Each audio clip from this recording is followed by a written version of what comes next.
ka tsaya ka kalla ko da a ce ba za ka yi aiki da abin da aka faɗa ba domin ka samu tabbacin cewar mutane suna samun dukiya nan take a cikin sauƙi. Kamar yadda kuke gani nan adadin sefa ce ta miliyan 200. Sefa ne na miliyan 200 kamar yadda kuke gani. Wasu bayan Allah su biyar wayanda suke su wannan bayan Allah sun kasance suna Libya ne suna aikin zinare. To sun kai shekara 7 ba su dawo gida ba kuma ba su samu wannan zinare ba.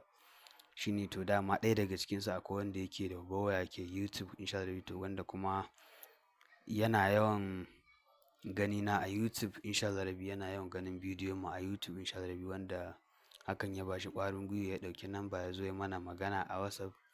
Muka yi masa dukkanin ƙarin bayani suka buƙaci ya yi magana da 'yan uwanshi suka buƙaci adadin sefa na miliyan 200 kamar da kuke gani kuma aka gabatar masa da aiki suka fanshi dukkanin turarukan da suke buƙata wanda za a gabatar da aikin nan take a cikin sauƙi.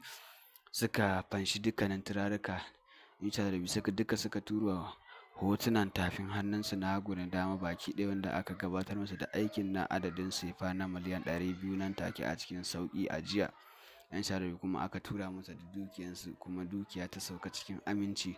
Suka yi man bidiyo kamar da kuke gani suka tabbatar da dukiya ga ta sauka cikin aminci. Sun yi farin ciki sun gode Allah ƙwarai da gaske. Sun yi mana fatan alheri wanda hakan ya saka sun ƙara haɗa mu da wasu mutane wanda aƙalla sun kai 10 wanda su ma yanzu haka muna gabatar musu da aikin amma ba mu ƙarasa ba. Duka wannan aiki ne da aka yi shi a cikin awanni 3 aka yi shi aka kammala shi nan take a cikin sauƙi. To shi ma muna yi musu fatan alheri kai ma ke ma idan duk wanda yake da buƙata na dukiya duk inda mutum yake a faɗin duniya kowace ƙasa kake kowace jiha kake kowane gari kake ko a ina kake a faɗin duniya musamman ka haɗu da wannan bidiyo mai albarka to za ka iya daurewa ka yi subscribe sannan ka danna alamar ƙararrawa saboda suke sabon asirai. Za ku riƙa samun kai tsaye daga wannan shafi mai farin jini ta Amurka na ɗan gatan Malam TV.